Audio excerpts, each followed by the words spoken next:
So I've been seeing a lot of people talking about cheese in this game. Particularly, you know what cheese I'm talking about.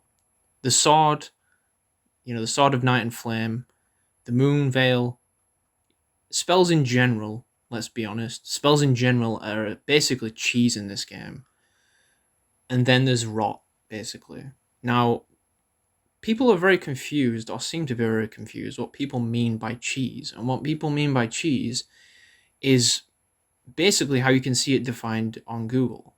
And on Google, it's defined as a strategy that requires very little knowledge of the game and very low skill. And all the things I just mentioned require very low knowledge of the game and very low skill. Now, the reason I say this is because you can go into any boss fight with the sword and iron flame and you can fucking beat them. And I also forgot another thing to add to that list. Mimic tier. In fact, summons in general. And now I'm not going to so I'm going to continue with the tangent on sword and flame, and then I'll get back to the summons in a second. So the sword and iron flame, you can go into any boss in this game and wipe the floor with them. Absolutely wipe the floor with them because it does an absurd amount of damage with very little start investment. You don't even need to min-max to get the kind of damage you're seeing on these videos. 3,000, 2,500 damage a hit. And you can just completely demolish a boss's life bar in like under a minute. It's ridiculous. It's silly. And people are coming onto these videos and they're saying like, this isn't cheese, this is fair mechanics or fair design. And it's like, are you fucking stupid? Are you dumb? Like, you're really going to come onto a video where a guy fires a laser at a boss 3-4 times and they die. They do fucking nothing. They face tank everything and they win. And you're gonna call that not cheese when someone's probably fought this same boss with a fucking straight sword and it's taken them 50 tries and the fight is incredibly skillful and they're dodging everything perfectly because they've had to get to that point where they've had to be like, I need to learn how to dodge this boss because otherwise I'm never gonna win. It's took dedication to win in that situation, whereas this weapon simply doesn't. And it's the same with the moon veil. The moon veil I feel is a little different though. The moon veil I feel wrecks mobs. It completely destroys mobs. The sword knight and flame is great for bosses. The moon veil is great for mobs. The moon veil will wipe the floor with almost any mob in this game. Even up to the very end of the game, it will completely run over any mobs, because it's practical in all situations. Its R2 sword art is incredibly strong and has a lot of range. The other thing I mentioned was the magic. Magic is the same reason, really. I see a lot of people, or I saw a lot of people using rock throw, or whatever it's called. The move where you throw those purple rocks at the enemy. I can't remember the exact names because I haven't played the game in a few days.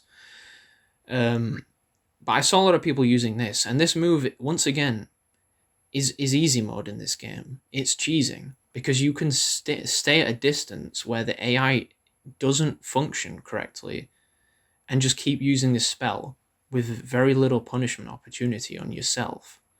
Like Millennia, for example, Morgott is another one.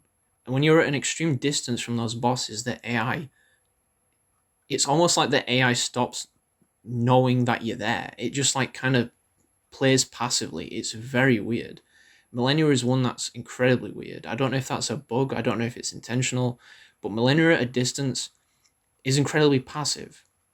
She almost does nothing. In fact, she won't do anything until about 3/4 life when she starts using that flurry attack. She'll literally just let you shoot her for free with magic. She'll auto dodge because the AI is trash in this game. But if you properly set up Rock Sling, I think it's called Rock Sling. If you properly set up the distance on Rock Sling, you can fire it at her for free for the whole fight. So magic in general kind of can be dirty. I guess it depends on how you play, really. If you play like a bitch, stay at distance and fire fucking auto tracking spells like Rock Sling, you're a bitch. I'm sorry, you're cheesing fights. You're not learning anything. You're not learning the boss. You're not learning the moves. You're not even really seeing the AI at its potential because the AI kind of turns off, like I said, for half the bosses when you go to a distance.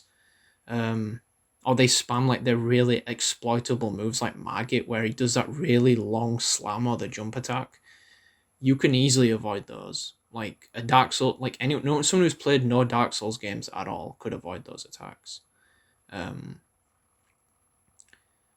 and the final one is the summons. Now, this might be a little bit controversial, but I have no problem with the summons in this game. You know, if you want to summon a spirit to help you with a boss, perfectly fine. You know, a lot of bosses in this game are very hard, contrary to what a lot of people are saying, because those people are using magic or the fucking Kamehameha sword, and they're beating bosses because, you know, those things take no skill, and they're saying that, you know, it's the easiest fucking game in the Souls series, when it's clearly not. It's one of the hardest, easily. If you're not cheesing this game, it's one of the hardest, melee-wise. So yeah, the summons, my problem with the summons is not so much that they make they're there to do damage. My problem is not that. My problem is that when you summon them taking aggro off the boss breaks the bosses. Because a lot of these bosses, I feel, are designed to be fought solo. They're extremely aggressive. They're extremely on you all the time. They never fucking let up. You know, they're designed for you to kind of like roll their attacks and then counter, and then, you know, they take control of the fight. It almost feels like the bosses are in massive control of these fights, a lot of them. But when you summon a spirit, the boss being aggroed by them, it's almost like it breaks the AI. Because the AI, there's a lot of moments in this game where if you summon something, the AI kind of doesn't know what to do. It starts being passive again. It's weird. It's like the boss kind of doesn't know how to cope with multiple people, and this is something that's been in Souls for a long time. You know, you can play any of the past Souls games, Bloodborne, Dark Souls 3, Dark Souls 2, Dark Souls 1, and you'll see a lot of the bosses are complete pushovers when you co-op. And this isn't just because it's human players, this is because the AI, generally, I feel, isn't designed to cope with multiple people.